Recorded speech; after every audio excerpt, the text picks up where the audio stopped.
Okay, now we're going to make a centered zipper. So what you'll need is the two 4x6" rectangles of fabric, marking pen. You'll need your eye foot for your sewing machine. That's going to be the zipper foot. And actually, I'll show you later, but you can clip on either on the left or the right, and then so your needle can go down on this side or that side, depending on which side of the zipper you're stitching. We have our 4-inch zipper, which we just shortened in the previous video, and snips and a ruler, and then you'll need iron and ironing board also. So that is what you're going to need. Okay, so the first thing that we're going to need to do is actually stitch the bottoms of these two pieces of fabric together. And I'll show you with my example here. You see, this is my already made center zipper, and it zips down to there because it's a 4-inch zipper. And then at the bottom here, it's assembled just like a regular seam would be. And so what we're going to do is make this little seam. It's about 1.25 inches long based on the length of the rectangles that we've cut. So we need to mark 1.25 inches in on just one of them is fine. So I'll find that mark, mark it, which I kind of already did. There we go. And then, assuming that, now these obviously don't have a right or wrong side, but let's say this is the right side and this is the right side. So we're going to put the right sides together. That's the way the printed side's going to go together, because it will open like this ultimately and show. So right sides together, the mark is on the wrong side. I'm going to just pin this in place, a couple of places, and then we'll run over to the sewing machine and do a quick stitch from here to here with back stitching so that that part is assembled. Okay, I've got my machine loaded with gray thread. I've got my settings at just standard, it's a straight stitch, 2.5-inch length, no width because it's a straight stitch, and then my tension is just at 4 as usual.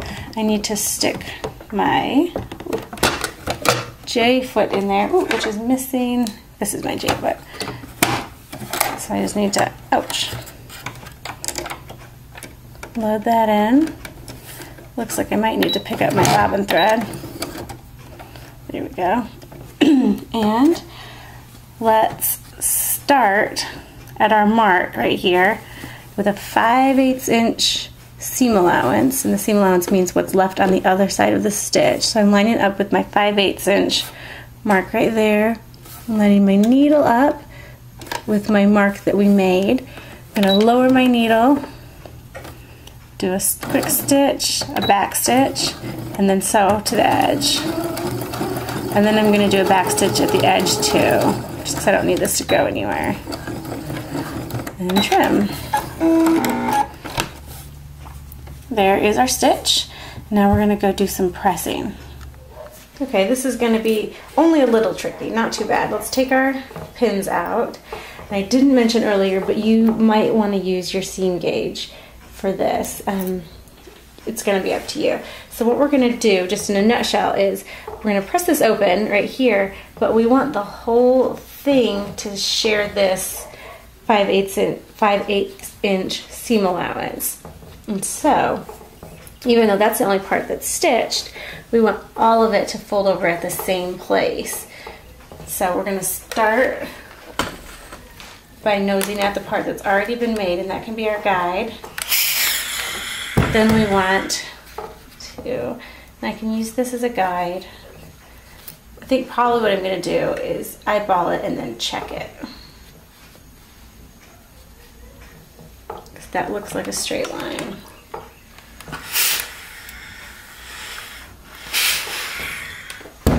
And then I want to check, make sure I've got it coming out 5/8 of an inch. So I think we're good. I can even measure that, which is right. So we're doing great. Now we're going to open it up. This is kind of a 3-step process. We've kind of made little creases, but now we need it to open like a fly open. So got my marks on that one. I'm going to press the seam part open first. And then make my way up, making sure that the edges of the folded fabric butt up against each other, which they do, right there. And now we're going to turn it over and give it a nice clean press and make sure everything is good. And you can hardly tell where the stitch ends and the gap begins. So let me hold it up for you so you can see. That's what's going on that side. Now if you have a serger or something to finish these edges, that's a great idea. You would just run that through and this through. Of course, for our exercise, it's not really necessary, but in a finished garment, you don't really want these to lay raw like that, so it'd be a good idea to finish these in some way. But now we're going to go start working on that zipper. All right, now we're ready to actually apply the zipper, but if you remember back to one of our first lessons where we talked about straight stitches, you might remember the basting stitch, which was the longest length, of usually 5.0 or so, and that's the stitch. A basting stitch is not permanent. Well, to get our zipper just right, we're going to actually employ the basting stitch a couple of times. The first place we're going to use it is just to keep this gap from wiggling while we attach the zipper. I'm going to run a stitch across on this way just to keep it from moving. And then after that, we're going to line up our zipper. See, we're just going to get it real centered right there. But even as we do that, this is wiggling, which is why we're going to baste up there. We're going to run a basting stitch from the bottom to the top and the bottom to the top on both of these on the wrong side of the fabric, which is what we're looking at right now. And that's going to get the zipper in place, just kind of like pins, and then we'll be able to stitch it properly and where we want it to go with the top stitch.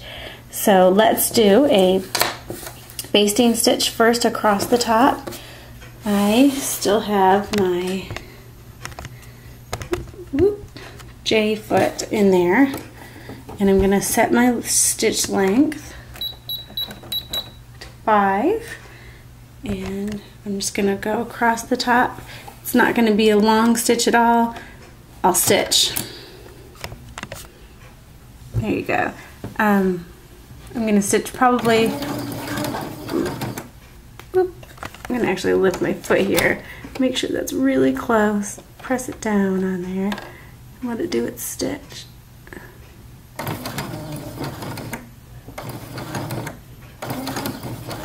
Okay. And let's check that and make sure it kind of is holding it in place. Yep, we're good. Okay.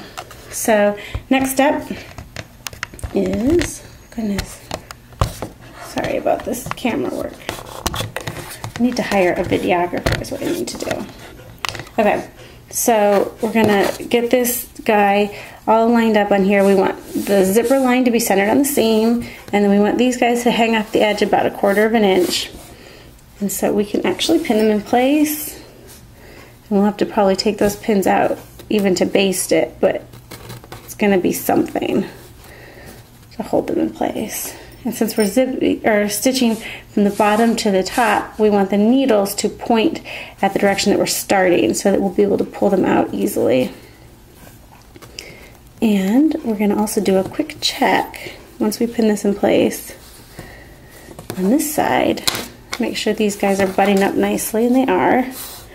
So obviously it's puckering a little bit here where the needles are, but that's okay. So we're going to do a quick basting stitch. All right, I'm going to change my presser foot to the eye, and I'm going to attach it on, I think, the right side clip, so it'll stitch on the right side first. Yeah, that's what I'm going to do. Okay, and then I'm going to change my stitch setting over here, because if you look, if I made my needle go down right now, it would run into the presser foot. Danger. Don't let it do that, because then you'll bend or break your needle, and you'll be very grouchy. I change it to this setting here, which moves the needle. Oops, sorry. Which moves the needle. It's still a 2.5 length, but if you don't have the actual zipper foot setting, no big deal. You can just change your needle distance like that. So anyway, since it's a straight stitch, using your stitch width dial or whatever you have, you can adjust your needle position. You just want to make sure it's falling right into that, let's see, it's falling right into that little spot right there. So that's where you want your needle to be stitching. Okay, you know how I said have your stitch length at 2.5? That was a joke.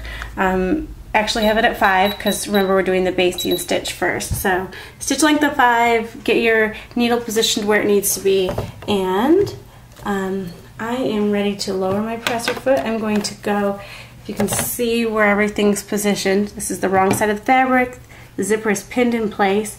We're going to do a basting stitch to stitch it in place, and I'm starting on this side of the zipper. So I'm going to set you down and stitch. Long stitches because it's a basting stitch. I'm going to pull my needle out. Remember when I told you have your needle point the direction where you're going to start? That makes it much easier to pull the needle out. Because if putting the other direction, we'd have to pull the needle out the other way, and that's just awkward. So as you stitch your basting stitch, make sure you are holding, kind of pressing this way to make sure the front fabric is staying together as best as possible. There we go. We're going to come out now because I don't want to deal with the zipper just yet, but we can go ahead and trim our thread, and we're going to go to the other side, which means I'm going to move you, change the position of my, there we go, my foot, and go up on this other side. So let's go again.